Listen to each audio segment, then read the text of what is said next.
Meet the editors. Hello, good evening. പ്രതിദിന വാർത്താ വിശകലന പരിപാടി മീറ്റ് ദി എഡിറ്റേഴ്സ് ആരംഭിക്കുന്നു. എല്ലാ പ്രിയ പ്രേക്ഷകർക്കും സ്വാഗതം. ആഗോള അയ്യപ്പ സംഗമത്തെ ചൊല്ലി രാഷ്ട്രീയ തർക്കം മുറുകുന്നു. തെരഞ്ഞെടുപ്പിന് മാസങ്ങൾ മാത്രം ബാക്കി നിൽക്കെ സർക്കാർ അയ്യപ്പ സംഗമം നടത്തുന്നത് രാഷ്ട്രീയ ലക്ഷ്യത്തോടെയാണെന്നാണ് BJPയുടെ വിമർശനം. പരിപാടിയെ രാഷ്ട്രീയവൽക്കരിക്കാനുള്ള BJPയുടെ ശ്രമം വിശ്വാസികളെ അപമാനിക്കുന്നതാണെന്നാണ് സർക്കാർ ഉയർത്തുന്ന പ്രതിരോധം. ന്യൂനപക്ഷ പ്രീണനം പോയി ഭൂരിപക്ഷ പ്രീണനമായോ എന്നാണ് പ്രതിപക്ഷ നേതാവ് ഉയർത്തുന്ന രാഷ്ട്രീയ ചോദ്യം. ആഗോള അയ്യപ്പ സംഗമം ഭരണഘടനാ വിരുദ്ധമെന്നാരോപിച്ച് നിയമ നടപടിയുമായി ചില ഹൈന്ദവ സംഘടനകളും രംഗത്തെത്തി. ഇക്കഴിഞ്ഞ ഓഗസ്റ്റ് 7-നാണ് തിരുവിതാംകൂർ ദേവസ്വം ബോർഡിന്റെ പ്ലാറ്റിനം ജൂബിലി ആഘോഷങ്ങളുടെ ഭാഗമായി സംസ്ഥാന സർക്കാർ ശബരിമലയിൽ ആഗോള അയ്യപ്പ സംഗമം നടത്തുമെന്ന് മന്ത്രി VN വാസവൻ പ്രഖ്യാപിച്ചത്. ശബരിമലയുടെ പ്രാധാന്യം ലോകമെമ്പാടും എത്തിക്കുക എന്ന ലക്ഷ്യത്തോടെ സംഘടിപ്പിക്കുന്ന സംഗമത്തിൽ മുഖ്യാതിഥിയായി പങ്കെടുക്കാൻ തമിഴ്നാട് മുഖ്യമന്ത്രി MK സ്റ്റാലിനെ മന്ത്രി നേരിട്ട് ചെന്നൈയിലെത്തി ക്ഷണിച്ചതുമാണ്. സെപ്റ്റംബർ 20-ന് മുൻ നിശ്ചയിച്ച പരിപാടികൾ ഉള്ളതിനാൽ പങ്കെടുക്കാൻ അസൗകര്യമുണ്ടെന്ന് പറഞ്ഞ സ്റ്റാലിൻ പകരം മന്ത്രിമാരായ PK ശേഖർ ബാബുവും പളനിവേൽ ത്യാഗരാജനും പങ്കെടുക്കുമെന്ന് അറിയിച്ചിട്ടുണ്ടെന്നുമാണ് ഏറ്റവും അവസാനമെത്തിയ വിവരം.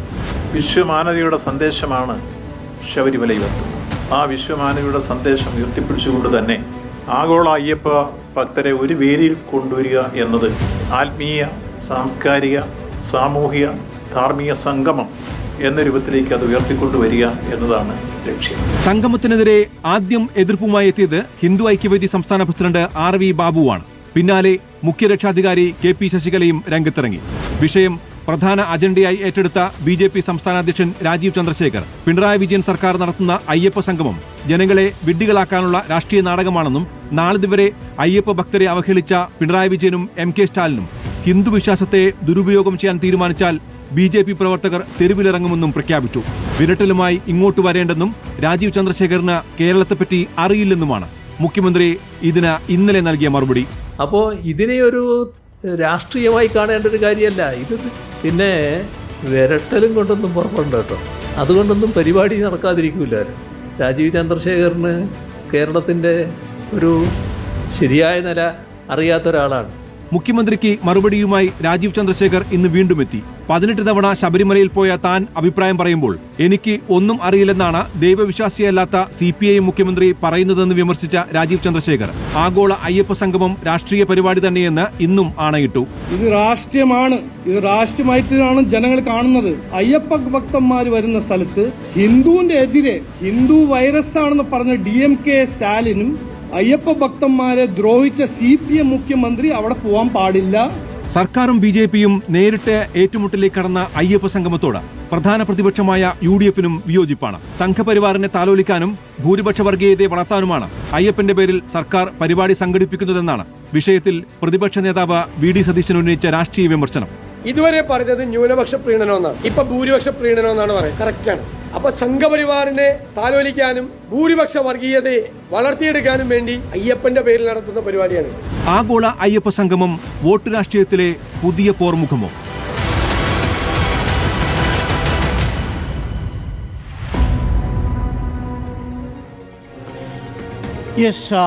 നമുക്കിപ്പം പിയാസുൻ കൂടി ചേരുന്നുണ്ട് ഡൽഹിയിൽ നിന്നും, ടെലി ട്രാൻസ്പോർട്ടിംഗ് സ്റ്റുഡിയോ സംവിധാനം വഴി. ചോദ്യം ഇതാണ്, രാഷ്ട്രീയ സംഗമമോ?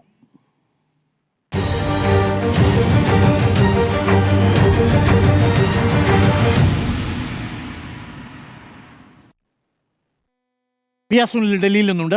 പിയാസുനിൽ, യഥാർത്ഥത്തിൽ പമ്പാ സംഗമം എന്ന് പറഞ്ഞുകൊണ്ടുള്ളൊരു ആത്മീയ സംഗമം 2018 വരെ ശബരിമലയിൽ നടന്നിരുന്നതാണ്.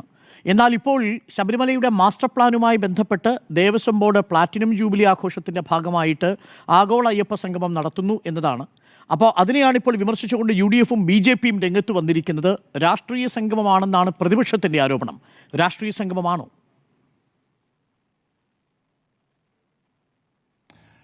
UDFന്റെയും BJPയുടെയും ഈ വിമർശനങ്ങൾ എത്രത്തോളം നിലനിൽക്കും എന്നെനിക്ക് തോന്നുന്നില്ല. കാരണം ഈ മതാചാരങ്ങളെയൊക്കെ തന്നെ രാഷ്ട്രീയമായി ഏറ്റവും കൂടുതൽ ഉപയോഗിച്ചിട്ടുള്ള പാർട്ടികളാണ് കോൺഗ്രസ് ആയാലും BJPയും ഒക്കെ. അതിപ്പോഴും തുടരുന്ന പാർട്ടികളാണ് ഇവരൊക്കെ തന്നെ. പക്ഷേ നമുക്ക് 2018 ശബരിമല സ്ത്രീ പ്രവേശനം സംബന്ധിച്ച സുപ്രീം കോടതിയുടെ 5-അംഗ ഭരണഘടനാ ബെഞ്ചിന്റെ വിധി ഉണ്ടാകുന്നത്. അന്ന് ചീഫ് ജസ്റ്റിസ് ആയിരുന്ന ദീപക് മിശ്ര അധ്യക്ഷനായ 5-അംഗ ഭരണഘടനാ ബെഞ്ചാണ് ഈ കേസിൽ വിധി പറയുന്നത്. പിന്നീട് ചീഫ് ജസ്റ്റിസ് ആയ ജസ്റ്റിസ് DY ചന്ദ്രചൂഡ് അടക്കം ആ ബെഞ്ചിൽ അംഗമായിരുന്നു. ആ 5-അംഗ ഭരണഘടനാ ബെഞ്ചിൽ അന്ന് ജസ്റ്റിസ് ഇന്ദു മൽഹോത്ര വളരെ ശക്തമായി ഈ ഒരു വിധിയെ എതിർത്തു. പക്ഷേ 5-അംഗ ഭരണഘടനാ ബെഞ്ചിൽ 4 അംഗങ്ങളുടെ പിന്തുണയിൽ ശബരിമലയിൽ എല്ലാ പ്രായത്തിലുമുള്ള സ്ത്രീകൾക്ക് പ്രവേശിക്കാം എന്ന വിധി സുപ്രീം കോടതി ഭരണഘടനാ ബെഞ്ച് പുറപ്പെടുവിച്ചു. അന്ന് വിശ്വാസത്തിന്റെ പേരിലുള്ള ഭരണഘടനാ അവകാശം ഉയർത്തിപ്പിടിച്ച് തന്നെയായിരുന്നു സുപ്രീം കോടതിയുടെ അന്നത്തെ വിധി ഉണ്ടായിരുന്നത്. ആ വിധിയെ അന്നത്തെ സംസ്ഥാന സർക്കാർ, ഇപ്പോഴത്തെ പിണറായി വിജയൻ സർക്കാരിന്റെ ആദ്യ സർക്കാർ അന്ന് ആ വിധിയെ സ്വാഗതം ചെയ്തു. ആ വിധി നടപ്പാക്കും എന്ന് സുപ്രീം കോടതി വിധി വന്നതിന് തൊട്ട് പിന്നാലെ സർക്കാർ പ്രഖ്യാപിക്കുകയും ചെയ്തു. ആ വിധി നടപ്പാക്കാനുള്ള ശ്രമവും സർക്കാർ നടത്തി. പക്ഷേ അത് വലിയ സംഘർഷമായി, വലിയ പ്രതിഷേധ കാഴ്ചകളായി, നാമജപ യാത്രകളും ഒക്കെ തന്നെ കേരളത്തിന്റെ തെരുവുകളിൽ നമ്മൾ കണ്ടതാണ്. 2019 ലോക്സഭാ തെരഞ്ഞെടുപ്പിൽ ആ ശബരിമല വിഷയത്തിൽ എടുത്തിട്ടുള്ള നിലപാട് തെറ്റായി പോയി എന്ന് ഇടതുപക്ഷം അംഗീകരിക്കുന്ന ഒരു സാഹചര്യമൊക്കെ തന്നെ ഉണ്ടായി. ഏതായാലും സുപ്രീം കോടതി ഈ 5-അംഗ ഭരണഘടനാ ബെഞ്ചിന്റെ വിധി ഇപ്പോഴും നിലനിൽക്കുന്നുണ്ട്. കാരണം 5-അംഗ ഭരണഘടനാ ബെഞ്ച് പുറപ്പെടുവിച്ച വിധി തിരുത്തണം എന്നാവശ്യപ്പെട്ട് തിരുത്തൽ ഹർജി നൽകി. അത് സുപ്രീം കോടതി തള്ളിയതാണ്. അതിനുശേഷം ആ വിധിയിലെ പിശക് തിരുത്തണം എന്നാവശ്യപ്പെട്ടുകൊണ്ട് പുനഃപരിശോധനാ ഹർജി നൽകി. ആ ഹർജിയും സുപ്രീം കോടതി തള്ളിയതാണ്. പിന്നീട് ഈ കേസിൽ പുതിയ വിധികളൊന്നും തന്നെ ഉണ്ടായിട്ടില്ല. പക്ഷേ പുതിയ കേസുകൾ വന്നു. ഈ കേസ് പുനഃപരിശോധിക്കണമെന്നൊക്കെ ആവശ്യപ്പെട്ട് പുതിയ അപേക്ഷകൾ വന്നു സുപ്രീം കോടതിക്ക് മുൻപാകെ. ചീഫ് ജസ്റ്റിസ് ആയിരുന്ന SA ബോബ്ഡെ ആ കേസുകളെല്ലാം സ്വീകരിച്ചു. പക്ഷേ ഒരു നോട്ടീസ് പോലും ആ കേസിൽ ഇഷ്യൂ ചെയ്തിട്ടില്ല. മാത്രമല്ല 5-അംഗ ഭരണഘടനാ ബെഞ്ചിന്റെ വിധി സ്റ്റേ ചെയ്തിട്ടുമില്ല. കാരണം 5-അംഗ ഭരണഘടനാ ബെഞ്ചിന്റെ വിധി സ്റ്റേ ചെയ്യണമെങ്കിൽ 7-അംഗ ഭരണഘടനാ ബെഞ്ചോ അതല്ലെങ്കിൽ അതിന് മുകളിലുള്ള ഭരണഘടനാ ബെഞ്ചോ രൂപീകരിച്ച് വേണം സുപ്രീം കോടതിക്ക് അങ്ങനെ ഒരു തീരുമാനമെടുക്കാൻ. പക്ഷേ ഇതുവരെ സുപ്രീം കോടതി ആ തീരുമാനത്തിലേക്ക് പോയിട്ടില്ല. ഏതായാലും തത്വത്തിൽ ഇപ്പോഴും സുപ്രീം കോടതി 5-അംഗ ഭരണഘടനാ ബെഞ്ചിന്റെ ശബരിമലയിൽ സ്ത്രീ പ്രവേശനം അനുവദിച്ചുകൊണ്ടുള്ള വിധി ഇപ്പോഴും നിലനിൽക്കുകയാണ്. പക്ഷേ സംസ്ഥാന സർക്കാരിന് നടപ്പാക്കാൻ കഴിയാത്തൊരു സാഹചര്യവുമുണ്ട്. ആ ഘട്ടത്തിലാണ് ഇപ്പോൾ ഈ പമ്പയിൽ ഇതുപോലെ ഒരു ആഗോള അയ്യപ്പ സംഗമം നടത്താനുള്ളൊരു തീരുമാനം ഇടതുപക്ഷ സർക്കാർ തന്നെ എടുത്തിരിക്കുന്നതാണ് പ്രധാനപ്പെട്ട ഒരു വിമർശനമായും ചോദ്യമായും ഒക്കെ തന്നെ ഉയരുന്നത്. നോക്കൂ, വിശ്വാസം എന്നത് ഒരാളുടെ ഭരണഘടനാപരമായ അവകാശമാണ്. ഒരു പൗരന്റെ ഭരണഘടനാപരമായ അവകാശമാണ് വിശ്വാസം എന്നത്. അത് സംരക്ഷിക്കാനുള്ള എല്ലാ ഉത്തരവാദിത്വവും തെരഞ്ഞെടുക്കപ്പെട്ട ഒരു സർക്കാർ സംവിധാനത്തിനുണ്ട് എന്ന കാര്യത്തിൽ യാതൊരു സംശയമില്ല. അത് ഏത് മതവിഭാഗത്തിന്റെ ആയിക്കോട്ടെ, എല്ലാ മതവിഭാഗത്തിനും ഒരുപോലെ വിശ്വസിക്കാനുള്ള സ്വാതന്ത്ര്യം ഇന്ത്യൻ ഭരണഘടന നൽകുന്നുണ്ട്. ശബരിമലയിൽ പോകാനുള്ള ഒരാളുടെ ഭരണഘടനാ അവകാശവും അതുപോലെ സംരക്ഷിക്കപ്പെടേണ്ടതാണ് എന്നുള്ളതാണ് എന്റെ ടേക്ക് എന്ന് പറയുന്നത്. അതേസമയം ഈ വിശ്വാസത്തെ രാഷ്ട്രീയമായി ഉപയോഗിച്ച പാർട്ടി എന്നത് BJP ആണ്. നമ്മൾ കണ്ടിട്ടില്ലേ, രാമജന്മഭൂമി പ്രക്ഷോഭം എന്നത് വലിയൊരു മുന്നേറ്റമായി മാറ്റിയെടുക്കുകയും ഹിന്ദുക്കളുടെ ഒരു വലിയ മുന്നേറ്റമായി അതിനെ രാഷ്ട്രീയമായി ഉപയോഗിക്കുകയും പിന്നീട് 1992 ഡിസംബർ 6 ബാബറി മസ്ജിദ് തകർത്ത ഒരു നീക്കത്തിലേക്ക് പോയി ഇന്ത്യൻ ഹൃദയത്തെ ആകെ കീറിമുറിച്ച ഒരു കറുത്ത ദിനമാക്കി ഡിസംബർ 6 മാറ്റിയ ഒരു രാഷ്ട്രീയ നീക്കം നമ്മൾ ദേശീയ തലത്തിൽ കണ്ടതാണ്. അപ്പോൾ അതൊക്കെ തന്നെ സംഘപരിവാർ സംഘടനകളും BJPയും ഒക്കെ തന്നെ ദേശീയ തലത്തിൽ നടത്തുന്ന ഒരു നീക്കമാണ്. പശ്ചിമബംഗാളിൽ ദുർഗാപൂജ വലിയ രാഷ്ട്രീയ വിഷയമാക്കി BJP മാറ്റുന്നുണ്ട്. ദേശീയതലത്തിൽ കോൺഗ്രസിന്റെ ഒരു സാഹചര്യം എടുത്ത് പരിശോധിച്ചാലും മൃദു ഹിന്ദുത്വ സമീപനമല്ലാതെ കോൺഗ്രസിന് മറ്റൊരു രാഷ്ട്രീയം മുന്നോട്ട് വയ്ക്കാൻ പലപ്പോഴും പ്രതിസന്ധി നേരിടുന്ന നമ്മൾ കണ്ടിട്ടുണ്ട്. 2019 വാരാണസിയിൽ നരേന്ദ്രമോദി രണ്ടാമത് മത്സരിക്കാനായി എത്തുമ്പോൾ അന്ന് രാഹുൽ ഗാന്ധി കാശി വിശ്വനാഥ ക്ഷേത്രത്തിൽ ഒരുപാട് തവണ സന്ദർശിച്ചതാണ്. രാഹുൽ ഗാന്ധിയുടെ അന്നത്തെ ചിത്രമൊക്കെ ഗൂഗിൾ സെർച്ച് ചെയ്താൽ നമുക്ക് കിട്ടും. രാഹുൽ ഗാന്ധി നെറ്റിയിൽ ചന്ദനമൊക്കെ പൂശി കാശി വിശ്വനാഥ സ്വാമി ക്ഷേത്രത്തിൽ പൂജ നടത്തുന്ന ദൃശ്യങ്ങളൊക്കെ തന്നെ നമുക്ക് ലഭിക്കും. അതിന്റെ ചിത്രങ്ങളൊക്കെ തന്നെ ലഭിക്കും. ഇതിനെയൊക്കെ തന്നെ വളരെ ശക്തമായി എതിർക്കുന്ന പാർട്ടിയാണ് CPIM. വളരെ ശക്തമായി ഈ ഒരു രാഷ്ട്രീയ നീക്കത്തെ, അതായത് മതാചാരത്തെ രാഷ്ട്രീയമായി ഉപയോഗിക്കുന്നതിനെ, കോൺഗ്രസിന്റെ മൃദു ഹിന്ദുത്വ സമീപനത്തെ വളരെ ശക്തമായി എത്രയോ കാലമായി എതിർത്തു വരുന്ന ഒരു രാഷ്ട്രീയ പ്രസ്ഥാനമാണ് CPIM. അപ്പോൾ അങ്ങനെ CPIM എതിർക്കുമ്പോൾ ആ CPIM നേതൃത്വം നൽകുന്ന ഒരു സർക്കാർ തന്നെ ഇപ്പോൾ ഒരു അയ്യപ്പ സംഗമം, ആഗോള അയ്യപ്പ സംഗമം എന്ന പേരിൽ ഒരു പരിപാടി നടത്തുന്നത് തീർച്ചയായും ഇരട്ടത്താപ്പാണ് എന്ന് വിമർശിക്കുന്നുണ്ടെങ്കിൽ ആ വിമർശനം CPIMന് കേൾക്കാനുള്ള എല്ലാ ബാധ്യതയുമുണ്ട് എന്നാണ് എന്നാണ് ഞാൻ വിശ്വസിക്കുന്നത്. കാരണം ഇങ്ങനെയൊരു നീക്കത്തിലേക്ക് സർക്കാർ പോകുമെന്ന് ഞാൻ ഒരിക്കലും വിശ്വസിക്കുന്നില്ല. കാരണം ഇടതുപക്ഷ പ്രസ്ഥാനങ്ങൾക്കോ കമ്മ്യൂണിസ്റ്റ് ആശയങ്ങൾക്കോ ചേരുന്ന ഒരു രീതിയായിട്ട് ഇതെനിക്ക് തോന്നുന്നില്ല. കാരണം കമ്മ്യൂണിസ്റ്റ് വിശ്വാസത്തിനൊപ്പം നിൽക്കുന്നവർക്ക് ഒരുപക്ഷെ ആശയക്കുഴപ്പമുണ്ടാക്കുന്ന ഒരു നീക്കമായിരിക്കും ഇത് എന്നാണ് എനിക്ക് ഈ വിഷയത്തിൽ പറയാനുള്ളത്. നോക്കൂ, ഒരു മതവിശ്വാസത്തിന്റെ ഭാഗമായി മാത്രം നിൽക്കുന്ന ഒരു വിഷയത്തെ ഒരു ഭരണ സംവിധാനങ്ങൾ അതിനുവേണ്ടി ഒരു ഉത്സവം സംഘടിപ്പിക്കുന്ന രീതി ഒരു കമ്മ്യൂണിസ്റ്റ് ആശയത്തിന്റെ ഭാഗമായി നിൽക്കുന്നതല്ല. അതേസമയം കേരളത്തിൽ വേണമെങ്കിൽ പറയാം ഒരു സ്പിരിച്വൽ ടൂറിസം എന്ന നിലയിലേക്ക് കേരളത്തിലെ പൊതുവായുള്ള വിഷയങ്ങളൊക്കെ എടുത്ത് ഒരു നീക്കത്തിലേക്ക് സർക്കാർ പോകുന്നതിൽ തെറ്റില്ല. അതേസമയം ഇപ്പോൾ സർക്കാർ ഇവിടെ അയ്യപ്പ സംഗമം സംഘടിപ്പിക്കുന്നു. നാളെ കേന്ദ്ര സർക്കാർ ഒരു പ്രഖ്യാപനം നടത്തുകയാണ്. നാളെ രാമസംഗമം നടത്താൻ കേന്ദ്ര സർക്കാർ തീരുമാനിക്കുകയും എല്ലാ സംസ്ഥാന സർക്കാരുകളോടും ഈ ഒരു രാമസംഗമത്തിന് പിന്തുണ നൽകണമെന്ന് ആവശ്യപ്പെടുകയും ചെയ്താൽ സംസ്ഥാന സർക്കാർ, ഇപ്പോഴത്തെ കേരളത്തിലെ ഇടതുപക്ഷ സർക്കാർ എന്ത് തീരുമാനമെടുക്കും എന്നത് വലിയ ചോദ്യമാണ്. അതിനെ പിന്തുണയ്ക്കാൻ കേരളത്തിലെ ഇടതുപക്ഷ സർക്കാരിന് സാധിക്കുമോ? അത് വളരെ രാഷ്ട്രീയമായ ഒരു ചോദ്യം തന്നെയാണ്. അപ്പോൾ അതിനെ തീർച്ചയായും കേരളത്തിലെ ഇടതുപക്ഷ സർക്കാർ വളരെ ശക്തമായി എതിർക്കുമെന്ന കാര്യത്തിൽ യാതൊരു സംശയവുമില്ല. അപ്പോൾ അത്തരം രാഷ്ട്രീയ സാഹചര്യങ്ങൾ അവിടെ നിലനിൽക്കെയാണ് ഇങ്ങനെ പമ്പയിൽ ഒരു അയ്യപ്പ സംഗമം നടക്കുന്നത്. അപ്പോൾ ഇപ്പോൾ ഇവിടെ ഹിന്ദു വിശ്വാസത്തിന്റെ ഭാഗമായിട്ടുള്ള ഇങ്ങനെ ഒരു ഉത്സവം നടത്തുമ്പോൾ നാളെ മുസ്ലിം വിഭാഗങ്ങൾ ചോദിക്കും, ഭീമാപ്പള്ളി ഉണ്ടല്ലോ, ഭീമാപ്പള്ളിയും ഒരു സ്പിരിച്വൽ ടൂറിസം കേന്ദ്രമായി നമുക്ക് എന്തുകൊണ്ട് വികസിപ്പിച്ചുകൂടാ, അവിടെയും ഇതുപോലെയൊരു സംഗമം നടത്തിക്കൂടെ എന്ന ചോദ്യമുയരാം. അപ്പോൾ ഒരു തെരഞ്ഞെടുക്കപ്പെട്ട സർക്കാർ എന്നത് ഇക്കാര്യങ്ങളിലൊക്കെ തന്നെ കൂടുതൽ ഉത്തരവാദിത്വബോധത്തോടെ മുന്നോട്ട് പോകണം. ഇത്തരം വിഷയങ്ങളിൽ, വിശ്വാസവുമായി ബന്ധപ്പെട്ട വിഷയങ്ങളിൽ ഒരു സമദൂര സമീപനം സ്വീകരിക്കുന്നതായിരിക്കും ഒരു തെരഞ്ഞെടുക്കപ്പെട്ട സർക്കാർ സ്വീകരിക്കുന്ന ഏറ്റവും നല്ല സമീപനം എന്നതാണ് എന്റെ ഏറ്റവും പ്രധാനപ്പെട്ട ഒരു ടേക്ക് എന്നത്. നോക്കൂ, ഈ സുപ്രീം കോടതികളൊക്കെ തന്നെ ഇത്തരം വിഷയങ്ങളിൽ പല ഉത്തരവുകളും ഇറക്കി പരാജയപ്പെട്ടിട്ടുണ്ട്. ജല്ലിക്കെട്ട് നിരോധിച്ചിട്ടുണ്ട് സുപ്രീം കോടതി. 2013-ലോ 2014-ലോ ജല്ലിക്കെട്ട് നിരോധിച്ചതാണ്. പിന്നീട് അതേ ഉത്തരവ് സുപ്രീം കോടതിക്ക് പിൻവലിക്കേണ്ടി വന്നിട്ടുണ്ട്. ഇപ്പോൾ മുസ്ലിം മതവിഭാഗങ്ങളുടെ വിശ്വാസത്തിന്റെ ഭാഗമായ ഈ അവരുടെ പർദ്ദ അത് നിരോധിക്കണം എന്നാവശ്യപ്പെട്ടാൽ നടക്കുമോ? അപ്പോൾ ഇതിലൊക്കെ തന്നെ കോടതികളായാലും ഭരണ സംവിധാനങ്ങളായാലും എല്ലാവരും ഒരു സമദൂരം പാലിക്കുന്നതാണ് ഏറ്റവും മികച്ച ഒരു രീതി എന്നത്. അതിനപ്പുറത്തേക്ക് വിശ്വാസികളുടെ വിഷയങ്ങളിലേക്ക് ഒരു രാഷ്ട്രീയ ഇടപെടൽ നടത്തുന്നത് തീർച്ചയായും ഭരണഘടനാപരമായും ഒരു ജനാധിപത്യ സംവിധാനത്തിന്റെ ഭാഗമായും വിലയിരുത്തുമ്പോൾ തീർച്ചയായും അത് തെറ്റായ നടപടിയാണെന്നാണ് ഞാൻ വിലയിരുത്തുന്നത്. അതുകൊണ്ട് ഇതൊരു രാഷ്ട്രീയ നീക്കമായി തന്നെയാണ് ഞാൻ കണക്കാക്കുന്നത്. കാരണം 2019 അന്ന് വലിയ തിരിച്ചടി ഉണ്ടായി. അപ്പോൾ ആ തിരിച്ചടി മറികടക്കാനുള്ള ഒരു പുതിയ നീക്കം 2026-ലെ തെരഞ്ഞെടുപ്പ് വരുമ്പോൾ ഇടതുപക്ഷ സർക്കാർ നടത്തുന്നു എന്നാണ് ഞാൻ വിലയിരുത്തുന്നത്. നമുക്കറിയാം, പണ്ട് ശബരിമല കേസിൽ ഉമ്മൻചാണ്ടി സർക്കാർ സ്ത്രീ പ്രവേശനത്തെ എതിർത്ത് സുപ്രീം കോടതിയിൽ ഒരു നിലപാട് സ്വീകരിച്ചിരുന്നു. പിന്നീട് വന്ന VS അച്യുതാനന്ദൻ സർക്കാർ ആ സത്യവാങ്മൂലം സുപ്രീം കോടതിയിൽ നിന്ന് പിൻവലിച്ച് സ്ത്രീ പ്രവേശനത്തെ അനുകൂലിച്ച് സുപ്രീം കോടതിയിൽ ഒരു സത്യവാങ്മൂലം നൽകുകയായിരുന്നു. അന്ന് ജസ്റ്റിസ് ദീപക് മിശ്രയുടെ നേതൃത്വത്തിലുള്ള 2-അംഗ ബെഞ്ചാണ് അന്ന് ശബരിമല കേസ് പരിഗണിച്ചത്. അങ്ങനെ ആ സത്യവാങ്മൂലം അന്ന് സുപ്രീം കോടതിയിൽ വന്നപ്പോൾ ഇതൊരു ഭരണഘടനാപരമായ വിഷയമാണ് എന്ന് ജസ്റ്റിസ് ദീപക് മിശ്ര വിലയിരുത്തുകയും പിന്നീട് ഒരു 5-അംഗ ഭരണഘടനാ ബെഞ്ച് അതിനായി രൂപീകരിക്കുകയുമായിരുന്നു. പക്ഷെ നോക്കൂ, 5-അംഗ ഭരണഘടനാ ബെഞ്ച് രൂപീകരിച്ച് ഒരു വിധി പുറപ്പെടുവിച്ച ശേഷം ഇത്രയും കാലമായിട്ടും ഈ കേസിൽ ഒരു അന്തിമ തീരുമാനത്തിലേക്ക് പോകാൻ സുപ്രീം കോടതിക്ക് പോലും ഇതുവരെ കഴിഞ്ഞിട്ടില്ല. അപ്പോൾ ഇതൊരു വലിയ വിഷയമാണ്. ആ വിഷയത്തിൽ ഒരു രാഷ്ട്രീയമായൊരു നീക്കം നടത്തുന്നത് ശരിയല്ല എന്നതാണ് എന്റെ അഭിപ്രായം. ഓക്കെ, രാഷ്ട്രീയ സംഗമമോ എന്താണ് ചോദ്യം? രാഷ്ട്രീയ സംഗമമാണോ സ്മൃതി? രാഷ്ട്രീയ ഉദ്ദേശത്തോടു കൂടിയുള്ള സംഗമമാണ് എന്നുള്ളതാണ്. നോക്കൂ, 2018-ലെ രണ്ടാം നവോത്ഥാനം എന്നൊക്കെ വിശേഷിപ്പിക്കപ്പെട്ടിരുന്ന നവോത്ഥാന സംരക്ഷണത്തിൽ നിന്നും ആഗോള അയ്യപ്പ സംഗമത്തിലേക്കാണ് സർക്കാർ എത്തിയിരിക്കുന്നത്, ഇടത് സർക്കാർ എത്തിയിരിക്കുന്നത്.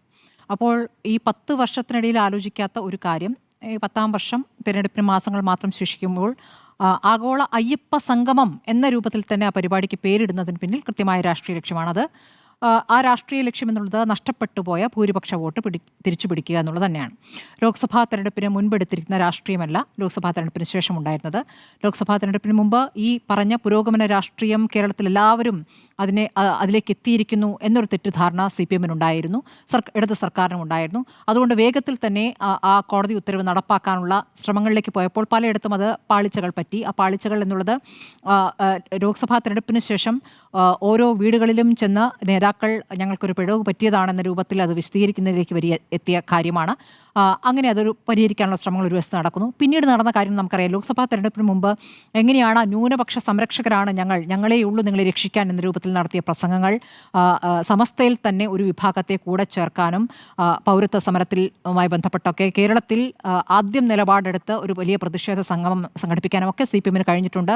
ആ കാലത്തൊക്കെ ന്യൂനപക്ഷം അത്തരത്തിൽ പങ്കെടുക്കുകയും ചെയ്തു. പക്ഷേ വോട്ട് എടുപ്പ് കഴിഞ്ഞപ്പോൾ അത് തെരഞ്ഞെടുപ്പിൽ പ്രതിഫലിച്ചില്ല എന്നുള്ളതാണ്. അതിനുശേഷം നടത്തിയിരിക്കുന്ന രാഷ്ട്രീയ നിലപാടാണ് ഏറ്റവും പ്രധാനം. കഴിഞ്ഞ 2 ഉപതെരഞ്ഞെടുപ്പുകളിലായാലും നമ്മുടെ പ്രധാനപ്പെട്ട CPM നേതാക്കൾ മുഖ്യമന്ത്രി അടക്കം നടത്തിയ പ്രസംഗങ്ങളെല്ലാം തന്നെ മുസ്ലിം ലീഗിനെതിരായ പ്രസംഗങ്ങളാണ്. മുസ്ലിം ലീഗുമായി ബന്ധപ്പെട്ട് മുസ്ലിം ലീഗിനെ ആഴത്തിൽ വിമർശിക്കുന്ന, കോൺഗ്രസിനെ വിട്ട് മുസ്ലിം ലീഗിനെ മാത്രം വിമർശിക്കുന്ന രാഷ്ട്രീയ പ്രസംഗങ്ങൾ ഏറ്റവും ഒടുവിൽ നമ്മൾ കണ്ട് ഉപതെരഞ്ഞെടുപ്പിൽ പോലും നമ്മൾ കണ്ടതാണ്.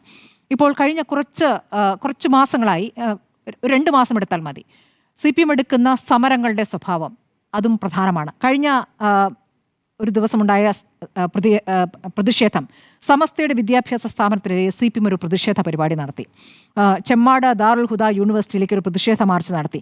അവിടെ നിന്നും മാലിന്യം, കുടിവെള്ളം മലിനമാക്കുന്നു എന്നൊക്കെ പറഞ്ഞിട്ടുള്ള ഇഷ്യൂ ആണ്. പക്ഷെ അങ്ങനെ ഒരു ഇഷ്യൂ ഉണ്ടാകുമ്പോഴും സാധാരണഗതിയിൽ CPM ഒരു പ്രതിഷേധ പരിപാടിയിലേക്ക് പോകില്ല. അതൊരു പക്ഷേ ചർച്ച നടത്തും, പരിശോധിക്കും, അവരുമായിട്ട് ഒരു ചർച്ച നടത്താനുള്ള രീതികളിലേക്കാണ് പോകുക. CPM പക്ഷേ ഒരു പ്രതിഷേധ മാർച്ച് നടത്തി. അപ്പോൾ അതിൽ കൃത്യമായ രാഷ്ട്രീയമുണ്ട്. ഭൂരിപക്ഷ വോട്ട് ഉറപ്പിക്കാനുള്ള ശ്രമങ്ങൾ പല തലങ്ങളിലായി നമ്മൾ കാണുന്നുണ്ട്. ഇപ്പോൾ ഈ പറയുന്ന നവോത്ഥാന സംരക്ഷണ സമിതി, അതിനുശേഷം ആ സമിതിയുടെ അധ്യക്ഷനായി വന്നിരിക്കുന്ന വെള്ളാപ്പള്ളി നടേശൻ ഇപ്പോൾ നടത്തിക്കൊണ്ടിരിക്കുന്ന വർഗീയ പ്രസംഗങ്ങൾ, തുടർച്ചയായി നടത്തിക്കൊണ്ടിരിക്കുന്ന വർഗീയ പ്രസംഗങ്ങൾ, ആ വർഗീയ പ്രസംഗങ്ങളോട് എത്രത്തോളം മൃദുവായിട്ടാണ് പ്രതികരിച്ചത് മുഖ്യമന്ത്രി അടക്കം. അതിനുശേഷം വെള്ളാപ്പള്ളിക്ക് ഷോൾ അണിയിക്കാൻ മുഖ്യമന്ത്രി പോയ കാഴ്ച, ഇതൊക്കെ നമ്മൾ കണ്ടിട്ടുള്ളതാണ്. ഈ പറയുന്ന പ്രതിഷേധങ്ങൾ കൂടി ഏറ്റവും ഒടുവിൽ നോക്കൂ. ഇപ്പോൾ ഓണം ഒരു ഹിന്ദു ആഘോഷമാണ് എന്ന് പറഞ്ഞ 2 മുസ്ലിം ടീച്ചർമാർക്കെതിരെ ഗുരുതരമായ വകുപ്പുകൾ ചുമത്തി കേസെടുത്തിട്ടുണ്ട്. അത് അങ്ങനെ പറയാമോ എന്ന് ചോദിച്ചാൽ അങ്ങനെ പറഞ്ഞുകൂടാ. അങ്ങനെ പറഞ്ഞുകൂടാ. ആ കേസ് എടുക്കുമ്പോൾ അതിനെടുത്തിരിക്കുന്ന ആ വേഗമുണ്ടല്ലോ, ആ വേഗം വേറെ പല വർഗീയ പരാമർശങ്ങൾ നടത്തിയ ഇവിടെ ഹിന്ദു ഐക്യവേദിയുടെ നേതാക്കൾക്ക് എതിരെ എടുക്കുന്നതിൽ അത്ര വേഗമുണ്ടായിട്ടില്ല. അത് ഒരു വിഷയം തന്നെയാണ്. ഇനി BJP-യുടെ ഭാഗത്ത് നോക്കിയാൽ BJP പറയുന്നു ഇത് രാഷ്ട്രീയ നാടകമാണ്, സ്റ്റാലിനും മുഖ്യമന്ത്രിയും വിശ്വാസികളല്ല. അപ്പോൾ വിശ്വാസികളല്ലാത്തവർ ഈ പരിപാടി നടത്തിയാൽ വലിയ വില കൊടുക്കേണ്ടി വരുമെന്നൊന്നും പറയുന്നതിൽ ഒരു കാര്യമില്ല. കാരണം രാഷ്ട്രീയ നാടകം ഇവർക്ക് മാത്രമുള്ളതാണോ? ഈ മതവും വിശ്വാസവും രാഷ്ട്രീയമായി ഉപയോഗിക്കാനുള്ള എല്ലാ അവകാശവും ഞങ്ങൾക്ക് മാത്രമാണെന്ന് BJP കരുതുകയാണ്. BJP അത് ചെയ്തിട്ടുമുണ്ട്. അപ്പോൾ BJPക്ക് പ്രശ്നം, BJPക്ക് കിട്ടുന്ന ഭൂരിപക്ഷ വോട്ട് അത് CPM-ലേക്ക് മടങ്ങിപ്പോകുമോ? അതായത് കഴിഞ്ഞ തെരഞ്ഞെടുപ്പുകളിലൊക്കെ കിട്ടിക്കൊണ്ടിരുന്ന പതിവിൽ വിരുദ്ധമായി കൂടുതലായി കിട്ടിക്കൊണ്ടിരുന്ന വോട്ട് അത് നഷ്ടപ്പെടുമോ എന്നുള്ള ആശങ്കയുണ്ട്. അതുകൊണ്ടാണ് ആ പ്രതികരണം അവിടെ നടത്തുന്നത്. ഇനി പരിപാടിക്ക് സ്റ്റാലിനെ ക്ഷണിക്കുന്നുണ്ട്. സ്റ്റാലിനെ ക്ഷണിക്കുമ്പോൾ അത് ഏറ്റവും അധികം തമിഴ്നാട്ടിൽ നിന്ന് വിശ്വാസികൾ വരുന്നുണ്ട്. അതൊരു പ്രധാനപ്പെട്ട കാര്യമാണ്. അതുകൊണ്ട് തമിഴ്നാട്ടിലെ മുഖ്യമന്ത്രിയെ ക്ഷണിക്കുന്നു. അതേപോലെയാണോ ഇപ്പോൾ കർണാടകയിൽ നിന്നും ആന്ധ്രയിൽ നിന്നും? അവിടുത്തെ ദേവസ്വം മന്ത്രിമാരെയാണെന്നാണ് ഞാൻ മനസ്സിലാക്കുന്നത്. മുഖ്യമന്ത്രിമാരെ ക്ഷണിച്ചിട്ടില്ല. ആ മുഖ്യമന്ത്രിമാരെ ക്ഷണിക്കാത്തത് കർണാടകയിലെ മുഖ്യമന്ത്രിയെ ക്ഷണിക്കാത്ത കോൺഗ്രസ് മുഖ്യമന്ത്രിമാരെ ഒഴിവാക്കുന്നതുകൊണ്ടാണ് എന്ന് തന്നെയാണ് കോൺഗ്രസ് പ്രതികരിക്കുന്നത്. കോൺഗ്രസ് പറയുന്നത് ഇത് ഭൂരിപക്ഷ വർഗീയതയ്ക്കുള്ള ശ്രമമായതുകൊണ്ട് ഞങ്ങൾ അതിനോട് സഹകരിക്കില്ല എന്ന് പറയുന്നു. ഈ പ്രതിപക്ഷ നേതാവിന് ഇതിന്റെ ഭാരവാഹിയായി അതിൽ പേര് ചേർത്തിരിക്കുകയാണ്. പ്രതിപക്ഷ നേതാവിനോട് ചോദിച്ചിട്ട് പോലുമില്ല എന്നാണ് പറയുന്നത്. അപ്പോൾ ഇതൊക്കെ എവിടെയാണ് തീരുമാനിക്കപ്പെടുന്നത്? ഇത് ഒരു ദേവസ്വം പരിപാടിയാണെന്ന് പറയുമ്പോൾ ദേവസ്വം സർക്കാരിൻ്റെ ഒരു ഭാഗമായിട്ട് തന്നെ വരുന്ന കാര്യമാണ്. ദേവസ്വം വകുപ്പുമുണ്ട്. അപ്പോൾ ദേവസ്വം വകുപ്പിൻ്റെ കാര്യമാണെന്ന് പറയുന്നു. അങ്ങനെയെങ്കിൽ ഇതിൽ സർക്കാർ ഏതൊക്കെ റോള് വഹിക്കുന്നു? അതൊരു പ്രധാനപ്പെട്ട കാര്യമാണല്ലോ. മുഖ്യമന്ത്രി അതിൻ്റെ ഉദ്ഘാടനത്തിന് പോകുന്നു. മുഖ്യമന്ത്രി ഇങ്ങനെ ഒരു പരിപാടി നടത്തുന്നു. അപ്പോൾ എന്താണ് ഈ പരിപാടിയുടെ ലക്ഷ്യം? എന്താണ് ഉദ്ദേശിക്കുന്നത്? ഇപ്പോൾ ശബരിമലയുമായി ബന്ധപ്പെട്ട് ഒരുപാട് വികസന പ്രശ്നങ്ങൾ, അല്ലെങ്കിൽ അവിടേക്ക് വരുന്ന തീർത്ഥാടകർ അനുഭവിക്കുന്ന കുറേ പ്രശ്നങ്ങളുണ്ട്. ആ പ്രശ്നങ്ങൾ അഡ്രസ്സ് ചെയ്യുന്നുണ്ടെങ്കിൽ ആ പ്രശ്നങ്ങൾ കൂടുതൽ അറിയുന്ന ഈ പറയുന്ന അയ്യപ്പ സേവാ സമിതികളുണ്ട്, അവരെ വിളിച്ചിട്ടില്ല.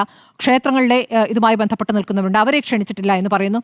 അപ്പോൾ ഈ വരുന്ന 3000 പേർ ആരൊക്കെയാണ്? അവർ ഭക്തരാണെങ്കിൽ ആ ഭക്തർ ഇത് കഴിഞ്ഞ് നേരെ ഈ പറഞ്ഞ ശബരിമലയിലേക്ക് പോവുകയാണോ? അങ്ങനെയാണെങ്കിൽ ഭക്തർ മാലയിട്ടിട്ടാണോ ഈ സംഗമത്തിൽ പങ്കെടുക്കാൻ പോകുന്നത്? മാലയിടുന്ന സമയമല്ല എന്ന് പറയുന്നു. ഈ സെപ്റ്റംബറിൽ ഈ സമയമല്ല. അപ്പോൾ എന്താണ് ഈ പരിപാടി കൊണ്ട് ഉദ്ദേശിക്കുന്നത് എന്നൊരു ചോദ്യം അവിടെ നിൽക്കുന്നു. അവിടെയാണ് ഇപ്പോൾ ബിന്ദു അമ്മിണിയെ പോലുള്ള ഒരാളുടെ പ്രതികരണം വരുന്നത്.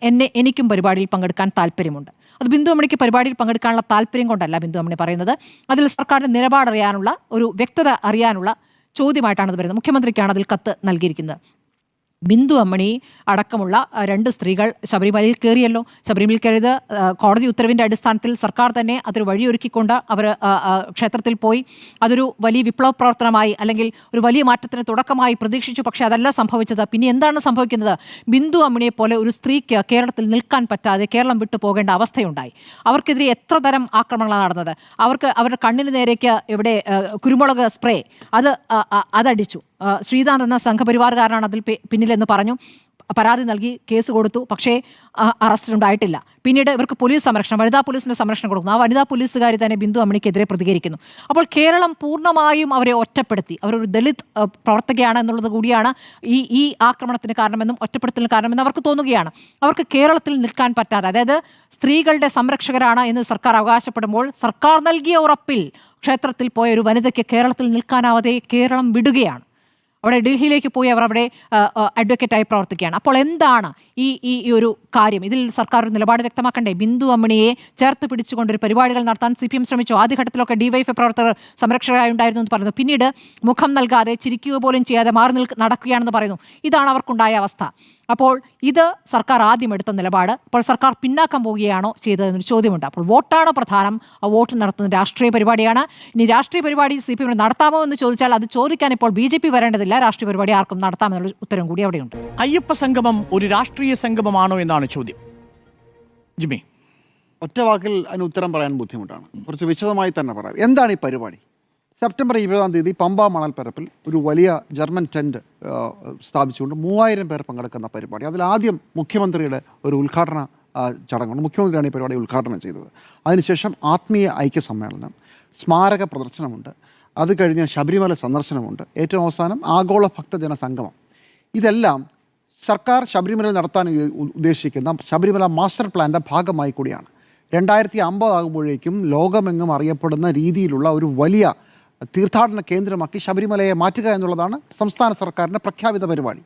ഇപ്പോൾ തന്നെ 2033 വരെ 1560 കോടിയോളം രൂപ ഇതിനു വേണ്ടി ചിലവാകുമെന്നും അതിൻ്റെ പണം കണ്ടെത്തണമെന്നും സർക്കാർ തീരുമാനിച്ചിട്ടുണ്ട്. അതിൻ്റെ ഭാഗമായി ആളുകളെ ഈ ശബരിമലയുടെ ഭാഗമായുള്ള ഈ പ്രോസസ്സിൽ കൂടെ കൂട്ടാനും വിശദമായി അവരുടെ അഭിപ്രായങ്ങൾ കേൾക്കാനും പറ്റുമെങ്കിൽ ഭക്തരിൽ നിന്ന് സംഭാവനയായും ആശയത്തിൻ്റെ കാര്യമായാലും അവരെ കൂടെ കൂട്ടാനും ഉദ്ദേശിച്ചുകൊണ്ടുള്ളതാണ് സർക്കാരിൻ്റെയും ദേവസ്വം ബോർഡിൻ്റെയും പരിപാടി. ഈ പരിപാടി ഒരു സർക്കാർ ചെയ്യേണ്ടതാണ് എന്ന് വിശ്വസിക്കുന്ന ആളാണ് ഞാൻ. ശബരിമല അങ്ങനെ ഒരു അന്തർദേശീയ ഭക്തി ടൂറിസ്റ്റ് കേന്ദ്രമായി മാറേണ്ടത് തന്നെയാണ്. അവിടെ വരുന്ന ഭക്തർക്ക് ഇപ്പോൾ പളനി പോലെ ആയാലും അല്ലെങ്കിൽ തിരുപ്പതി പോലെ ആയാലും വളരെ വലിയ സൗകര്യങ്ങളൊക്കെ ഉണ്ടാകുന്ന ഒരു വലിയ സംവിധാനം ഉണ്ടാകേണ്ടതാണ്. ഇപ്പോൾ ഉദാഹരണത്തിന് ശബരിമലയിൽ വരുന്ന ഭക്തർക്ക് പത്തനംതിട്ടയിൽ ഒരു നല്ല ഹോസ്പിറ്റൽ എന്ന ഒരു ആശയം ഒന്ന് ആലോചിച്ച് നോക്കൂ. അത് സർക്കാർ തന്നെ പണിയണമെന്ന വാശിയൊന്നുമില്ല. ഭക്തരുടെ ഭാഗത്ത് നിന്ന് ഭക്തരുടെ സംഭാവനയോടുകൂടി ഒരു വലിയ ആശുപത്രി വന്നാൽ മോശമാണോ? അവിടെ വളരെ വലിയ ബസ് സ്റ്റേഷൻ, റോപ്പ് വേ, ഇങ്ങനെയുള്ള വലിയ സംവിധാനങ്ങളൊക്കെ ഉണ്ട്. ശബരിമലയെ സഹായിക്കാൻ ഒരുപാട് ഭക്തർക്ക് താല്പര്യവുമുണ്ടെന്നേ. സർക്കാർ ഇവരുമായി സംസാരിക്കാൻ ആഗ്രഹിക്കുന്നു, ഇവരുമായി ഒരു പാലമുണ്ടാക്കാൻ ശ്രമിക്കുന്നു. ഈ ഭക്തജന സംഗമത്തിന് ശേഷം ഇതൊരു സ്ഥിരം സംവിധാനമായി മാറും എന്നാണ് ഞാൻ മനസ്സിലാക്കുന്നത്. വളരെ ശ്ലാഘനീയമായ കാര്യമാണ്. അങ്ങനെ വേണ്ടേ ഒരു കാര്യത്തെ അടുത്ത ഘട്ടത്തിലേക്ക് മുന്നോട്ട് നയിക്കാൻ? ഇവിടെ സർക്കാരിന് എന്താണ് കാര്യമെന്ന് ചോദിച്ചാൽ അത് BJPക്കാരുടെയും കോൺഗ്രസ്സുകാരുടെയും മനസ്സിലിരിക്കുകയുള്ളൂ. സർക്കാരിന് കാര്യമുണ്ട്. കാരണം ഇത് സർക്കാർ കൂടി ബന്ധപ്പെടുന്ന ഒരു കാര്യമാണ്. ദേവസ്വം വകുപ്പുണ്ട്, ദേവസ്വം ബോർഡുണ്ട്, അതിന് മുകളിൽ സംസ്ഥാന സർക്കാരുണ്ട്. ഇതുവരെ ശബരിമലയിലെ മുഴുവൻ കാര്യങ്ങളിലും സംസ്ഥാന സർക്കാർ ഇടപെട്ടിട്ടുണ്ട്. അത് ദേവസ്വം ബോർഡ് മാത്രമല്ല നടത്തുന്നത്, സംസ്ഥാന സർക്കാരിൻ്റെ പോലീസ് സംവിധാനങ്ങളും KSRTC മുതലായ ഗതാഗത സംവിധാനങ്ങളും ഒരുപാട് കാര്യങ്ങൾ അതിൽ പ്രവർത്തിക്കുന്നുണ്ട്. അപ്പോൾ ഇതൊരു വലിയ പദ്ധതിയാക്കി മാറ്റാനും ഇതിൽ മറ്റുള്ളവരിൽ നിന്ന് ആശയപരമായും പണപരമായും കടം കൊള്ളാനുമൊക്കെ ചെയ്യുന്ന ഒരു നീക്കത്തിന് യാതൊരു കുഴപ്പവുമില്ല എന്നുള്ളതാണ് എൻ്റെ ഒന്നാമത്തെ ടേക്ക്, നമ്പർ 1. അടുത്തത്, ഇതൊരു രാഷ്ട്രീയമാണോ? ശബരിമലയിൽ ആരാണ് രാഷ്ട്രീയം കളിക്കാത്തത്? നമ്മൾ ഈ പറഞ്ഞ 2018 കഥ മാത്രമല്ല, കുറച്ച് പുറകോട്ട് പോകും. 1950കളിൽ ശബരിമല ക്ഷേത്രം കത്തിച്ച ഒരു സംഭവമുണ്ട്. അതിൻ്റെ അന്വേഷണ കമ്മീഷൻ റിപ്പോർട്ടുണ്ട്. ആരൊക്കെയായിരുന്നു അതിൻ്റെ പിന്നിൽ പ്രവർത്തിച്ചതെന്ന് കൃത്യമായി പറയുന്നുണ്ട്. അതൊരു പുതിയൊരു പ്രശ്നമാണെന്നുള്ളതുകൊണ്ട് ഞാൻ പറയുന്നില്ല. പക്ഷേ 1983 ശബരിമല പൂങ്കാവനത്തിൽ നിലയ്ക്കൽ പെട്ടെന്നൊരു കുരിശ് പൊങ്ങി വന്നു. ആ കുരിശ് പണ്ടേ അവിടെ ഉള്ളതാണെന്ന്, അതൊരു പള്ളിയാണെന്ന് പറഞ്ഞ് സുറിയാനി ക്രിസ്ത്യാനികൾ വളരെ വലിയ വിവാദമുണ്ടാക്കുന്നതും കരുണാകരൻ മുഖ്യമന്ത്രി അവിടെ ഒരു പള്ളി പണിയാൻ അനുവദിക്കുന്നതും വലിയ സംഘർഷമുണ്ടാകുന്നത് നമ്മൾ കണ്ടതാണ്. അതിനുശേഷം പെട്ടെന്നൊരു ദിവസം ഈ കുരിശങ്ങ് അപ്രത്യക്ഷമായി. പുരാതനമായ കുരിശങ്ങ് അപ്രത്യക്ഷമായി. അതോടുകൂടി ടെൻറ്റും മടക്കി സമരക്കാർ പിൻവലിഞ്ഞു.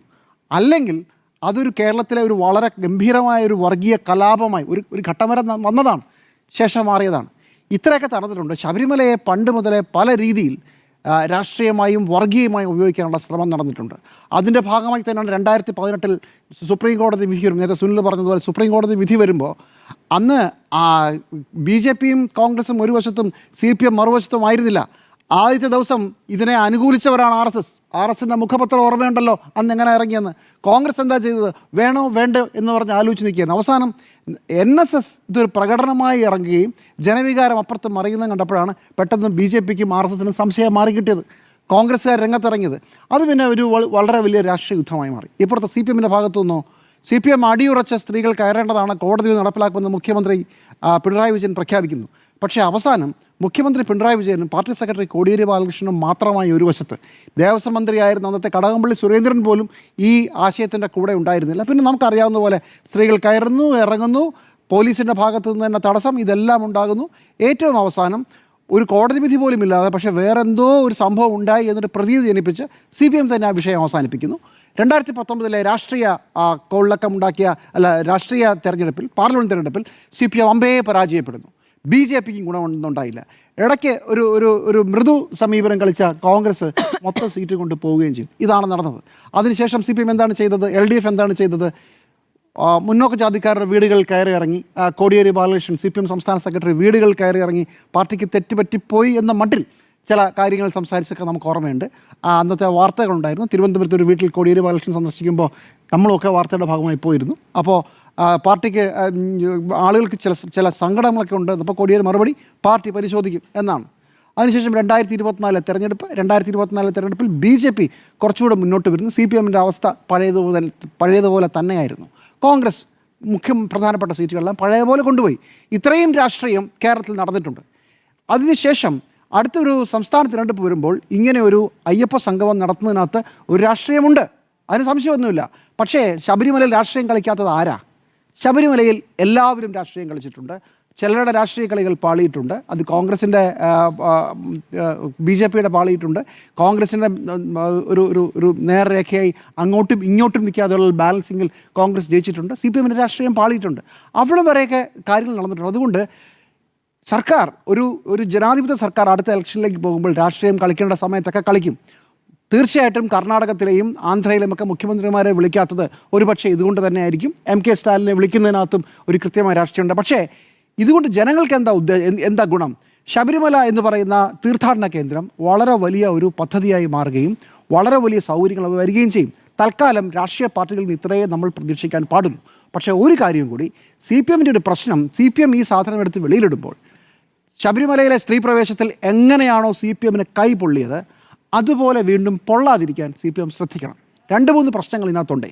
ഒന്ന്, ഈ കാര്യത്തിൽ ഇനി ദേവപ്രശ്നം, ശബരിമലയിലെ തന്ത്രിമാരുടെ അഭിപ്രായം, അവിടെ സംഗമം നടത്താമോ? നേരത്തെ സ്മൃതി ചൂണ്ടിക്കാണിച്ചതുപോലെ ശബരിമലയിൽ വരുന്ന ഈ ആളുകൾ വ്രതമെടുക്കാതെ വന്നിട്ട് ശബരിമല നിങ്ങൾ കയറ്റുമോ? മുകളിൽ എത്തിക്കാൻ പറ്റുമോ? അവർക്ക് അവിടെ തൊഴാൻ പറ്റുമോ? ഇന്ന് CPMൻ്റെ വാക്ക് വിശ്വസിച്ച് ശബരിമലയിൽ കയറിയ കനകദുർഗയുടെ കൂടെ ഉണ്ടായിരുന്ന ബിന്ദു അമ്മണി നമ്മൾ ചോദിച്ചു, എന്നെ ഒരു മനുഷ്യനും തിരിഞ്ഞു നോക്കിയില്ല. CPMൻ്റെ വാക്ക് വിശ്വസിച്ച് ശബരിമലയിൽ കയറാൻ ശ്രമിച്ചവരും കയറിയവരും പിന്നെ തെരുവിൽ പട്ടി അടിക്കുന്നത് പോലെ നാട്ടുകാർ ഓടിച്ചിട്ട് അടിച്ചു. നാട്ടുകാരല്ല, RSSകാരാണ് അടിച്ചത്, BJPക്കാരാണ് അടിച്ചത്. ഒരു മനുഷ്യനും തിരിഞ്ഞു നോക്കിയില്ല. ബിന്ദു അമ്മണി ഇന്ന് വളരെ വേദനയോട് പറഞ്ഞു, എൻ്റെ പേരിലുള്ള വ്യാജ പോൺ വീഡിയോകൾ 20 ലക്ഷം കടന്നിരിക്കുകയാണ്, തിരിഞ്ഞു നോക്കിയില്ല. അപ്പോൾ CPMനെ അന്നത്തെ പഴയ കാര്യങ്ങളെല്ലാം തിരിഞ്ഞു കൊത്താനൊരു സാധ്യതയുണ്ട്. അന്ന് നടന്ന കാര്യങ്ങൾ വീണ്ടും ചർച്ചയിലേക്ക് വരും. അത് CPMൻ്റെ കാര്യം. CPM അത് ഡിഫെൻഡ് ചെയ്യാൻ അവർക്ക് പറ്റുമെങ്കിൽ അവർ ഡിഫെൻഡ് ചെയ്യട്ടെ. ഇതിനെല്ലാം ഈ 2019 കാലം നമ്മൾ വീണ്ടും റീവിസിറ്റ് ചെയ്യും. കേരളം കുറച്ച് ദിവസം ഇത് ചർച്ച ചെയ്യുകയും ചെയ്യും. അത് കഴിഞ്ഞ് നമ്മൾ പഞ്ചായത്ത് തിരഞ്ഞെടുപ്പിലേക്കാണ് പോകുന്നത്. ഇത് ഗുണമാണോ ദോഷമാണോ എന്നുള്ളത് CPM അനുഭവിക്കുക. അത് അവർ തീരുമാനിച്ചിട്ടായിരിക്കുമല്ലോ ചെയ്തത്. പക്ഷേ ഇങ്ങനെ ഒരു അയ്യപ്പ സംഗമം നടന്നതുകൊണ്ട് അയ്യപ്പ ഭക്തർക്ക് യാതൊരു കുഴപ്പവും ഉണ്ടാകാൻ പോകുന്നില്ല. എന്തെങ്കിലും ഉണ്ടാകുന്നെങ്കിൽ അത് ഗുണം മാത്രമായിരിക്കും. ഗുണമോ ദോഷമോ CPMന് ഉണ്ടാവുക, RSSനും BJPക്കും ഉണ്ടാവുക, കോൺഗ്രസിന് ഉണ്ടാവുക എന്നുള്ളത് അവരുടെ മാത്രം പ്രശ്നം. നമ്മളതിൽ കക്ഷികളെ അല്ല. റൈറ്റ്. ശബരിമലയിലേത് രാഷ്ട്രീയ സംഗമമോ എന്നാണ് ചോദ്യം. ഉത്തരത്തിലേക്ക് വരുന്നതിന് മുമ്പ് ഞാനൊരു ചരിത്രം ഓർമ്മിപ്പിക്കാം. ശബരിമലയിലെ സ്ത്രീ പ്രവേശനവുമായി ബന്ധപ്പെട്ട സുപ്രീം കോടതി വിധി, ആ സുപ്രീം കോടതി വിധി അസന്ദിഗ്ധമായി പറയുന്നു, സ്ത്രീകൾക്കും ശബരിമലയിൽ ദർശനം നടത്താനുള്ള അവകാശമുണ്ട്. ഭരണഘടനയുടെ ആർട്ടിക്കിൾ 25, ആർട്ടിക്കിൾ 14, ആർട്ടിക്കിൾ 15 ഇവ ഉയർത്തിപ്പിടിച്ചുകൊണ്ടാണ് സുപ്രീം കോടതിയുടെ ശ്രദ്ധേയമായ വിധി വരുന്നത്. സുപ്രീം കോടതി വിധി വന്നാൽ സംസ്ഥാന സർക്കാർ അതിൽ നിന്ന് മാറി നിൽക്കാൻ കഴിയില്ല. എല്ലാം തീർപ്പ് കൽപ്പിച്ചാണ് സുപ്രീം കോടതിയുടെ വിധി വരുന്നത്. ആ സുപ്രീം കോടതി വിധി സർക്കാർ അനുസരിക്കുന്നു, ഭക്തർക്ക് വരാം എന്നുള്ള നിലപാടൊരുക്കുന്ന സാഹചര്യം ഉണ്ടാവുന്നു. ഈ വിഷയത്തെ എങ്ങനെയാണ് അന്ന് RSSും കോൺഗ്രസും ഒക്കെ കണ്ടിരുന്നത്? തുടക്കത്തിൽ RSS പോലും ആശയപരമായി സ്ത്രീ പ്രവേശനത്തെ അനുകൂലിച്ചിരുന്നു എന്ന തരത്തിലുള്ള റിപ്പോർട്ടുകൾ വന്നിരുന്നു. രാജഗോപാലടക്കം അക്കാര്യം വ്യക്തമാക്കിയിരുന്നതുമാണ് പല അഭിമുഖങ്ങളിലും. എന്നാൽ പിന്നീട് അതിനെ ഒരു രാഷ്ട്രീയ സുവർണ അവസരമായി, ഒരു ഗോൾഡൻ ഓപ്പർച്യൂണിറ്റിയായി ഉപയോഗിക്കാമെന്ന് പറഞ്ഞത് BJPയുടെ മുൻ സംസ്ഥാന അധ്യക്ഷനായ ശ്രീധരൻപിള്ളയാണ്. അത് നമ്മൾ കണ്ടതുമാണ്. അതെങ്ങനെയാണ് ഉപയോഗിക്കുന്നത് എന്നത് വലിയ രാഷ്ട്രീയ നാടകമായി നമ്മൾ കണ്ടതാണ്. തത്സമയം ചാനലുകൾ സംപ്രേഷണം ചെയ്തതാണ്. അത് BJPയുടെ രാഷ്ട്രീയ അവസരമായി അതിന് ഉപയോഗിക്കുക. സുവർണ അവസരമാണ് ശബരിമല എല്ലാ കാലത്തും മതപരമായ വിഷയം BJPയെ സംബന്ധിച്ചൊരു സുവർണ അവസരമാണ്, തർക്കിക്കുന്നില്ല. അതുകൊണ്ട് അത് BJPക്ക് അതൊരു രാഷ്ട്രീയ സംഗമമാണ്. ഇനി കോൺഗ്രസിൻ്റെ കാര്യത്തിലേക്ക് വന്നാൽ, ആ വിധി വരുമ്പോൾ അന്ന് രാഹുൽ ഗാന്ധി എടുത്ത നിലപാട് ശ്രദ്ധേയമാണ്. എൻ്റെ നിലപാട് എല്ലാ സ്ത്രീകൾക്കും എവിടെയും പോകാം എന്നുള്ളതാണെന്ന് പറഞ്ഞ നേതാവിൻ്റെ പേരാണ് രാഹുൽ ഗാന്ധി. ആ നിലപാടിനെതിരായിട്ടാണ് കേരളത്തിലെ കോൺഗ്രസ് ഘടകം നിലപാട് സ്വീകരിച്ചത്. ആദ്യഘട്ടത്തിൽ ആശയക്കുഴപ്പത്തിലായിരുന്നു. പിന്നീട് ശ്രീധരൻപിള്ളയുടേതുപോലെയുള്ള സുവർണാവസരം യഥാർത്ഥത്തിൽ രാഷ്ട്രീയമായി നേട്ടം കൊയ്തത് കോൺഗ്രസ്സാണ്. കേരളത്തിൽ കോൺഗ്രസിൻ്റെ നിലപാട് വലിയ വിമർശനാത്മകമായി വിധേയമായതാണ്. നെഹ്റുവിൻ്റെ സയൻറ്റിഫിക് ടെമ്പറുള്ള ഒരു പാർട്ടി ഇങ്ങനെയാണോ ചെയ്യേണ്ടതെന്നായിരുന്നു ചോദ്യം. അതും ഭരണഘടനയെ വ്യാഖ്യാനിച്ചുകൊണ്ട് സുപ്രീം കോടതി നടത്തിയ വിധി, ആ വിധി നടപ്പാക്കാൻ സർക്കാർ ഇറങ്ങിത്തിരിച്ചപ്പോൾ അതിനെതിരെ നിയമപോരാട്ടമല്ല രാഷ്ട്രീയ പോരാട്ടമാണെന്ന് കോൺഗ്രസ് നടത്തിയത്.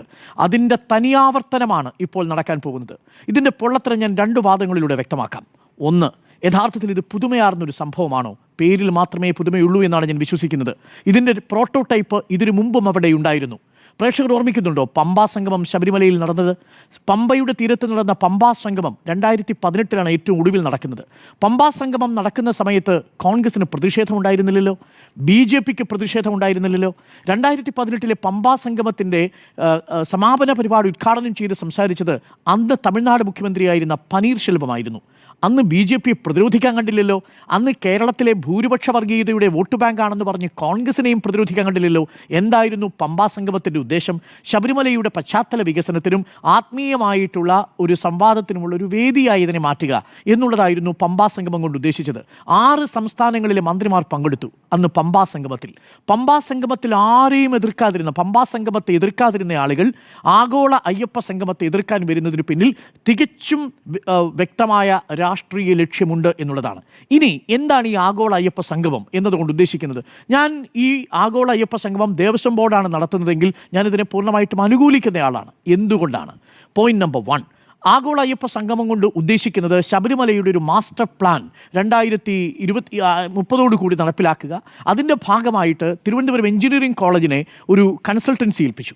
തിരുവനന്തപുരം എഞ്ചിനീയറിംഗ് കോളേജാണ് ഈ മാസ്റ്റർ പ്ലാൻ തയ്യാറാക്കുന്നത്. ഏകദേശം 1300 കോടിയോളം രൂപയുടെ ഒരു വലിയ master plan.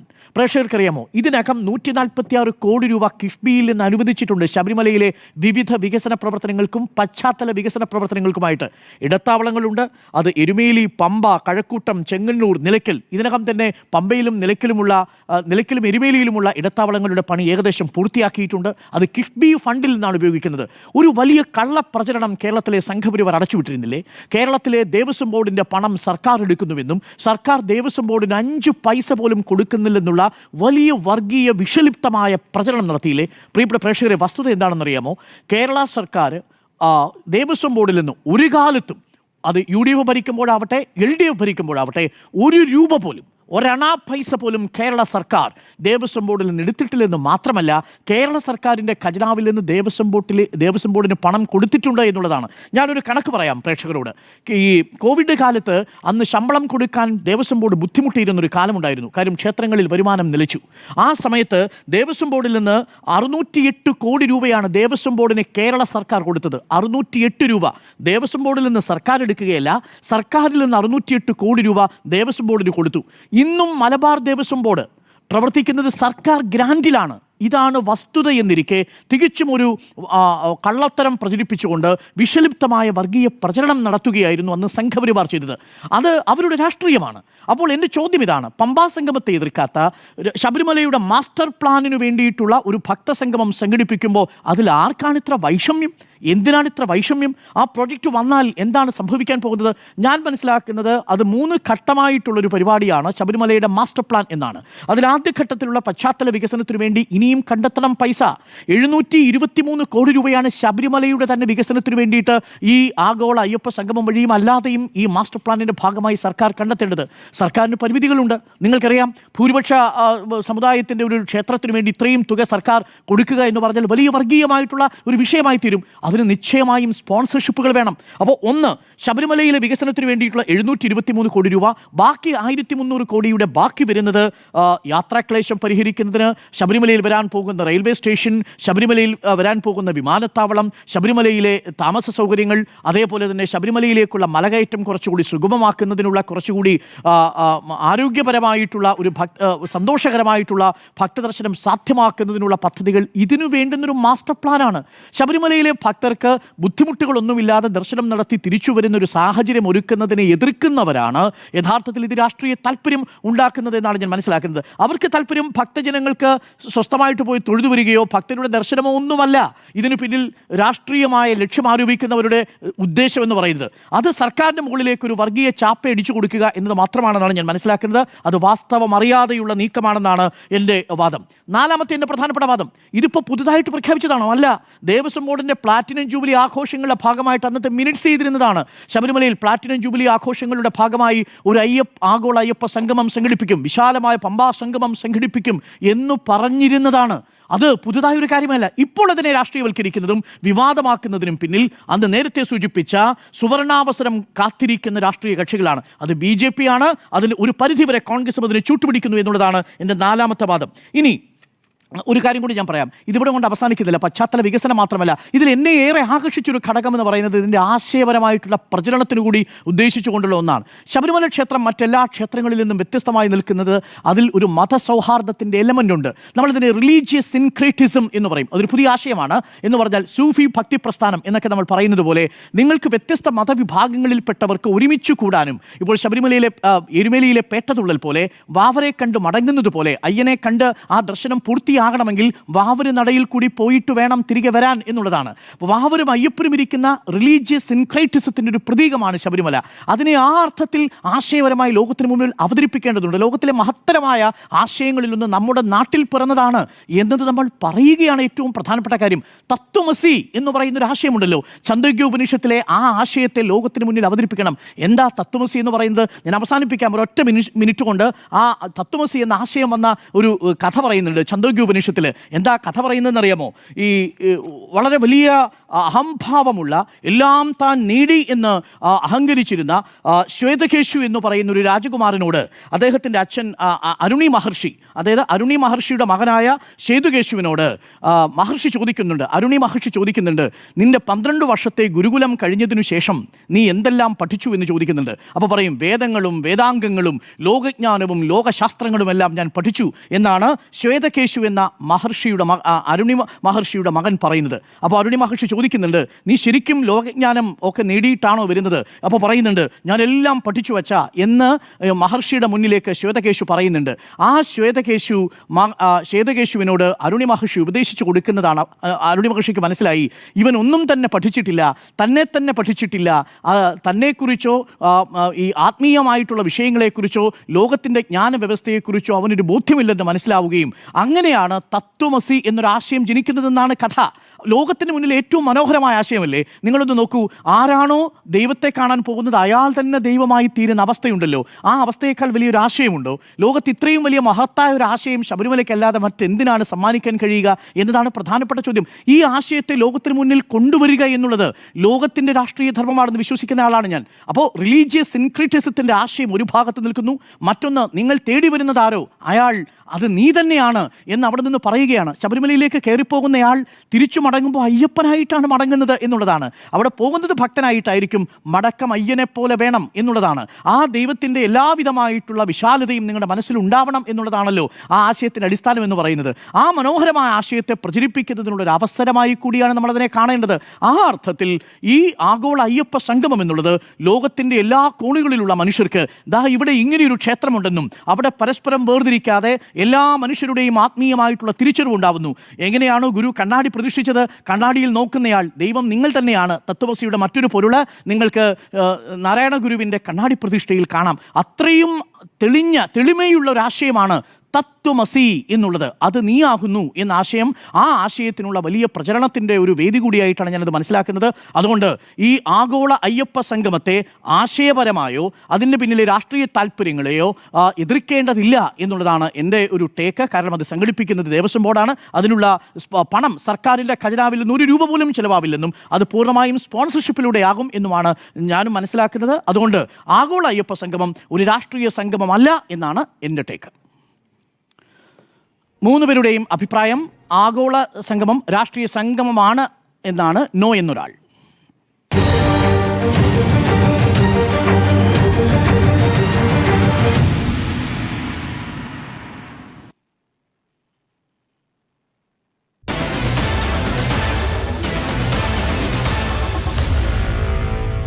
Meet the editor.